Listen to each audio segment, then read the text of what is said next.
આપનું સ્વાગત છે। આજે સમાચારમાં સૌથી પહેલા વાત કરીશું સૌરાષ્ટ્રમાં વરસેલા અનરાધાર વરસાદની।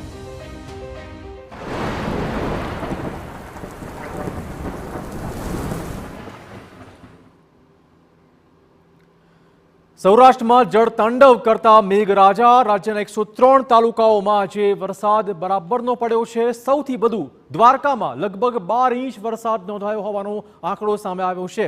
દ્વારકામાં માત્ર 2 કલાકમાં જ પડ્યો છે 9 ઇંચ વરસાદ। પોરબંદરમાં 9.25 ઇંચ, કેશોદમાં 8.5 ઇંચ વરસાદ પછી સર્વત્ર પાણી થઈ રહ્યું છે।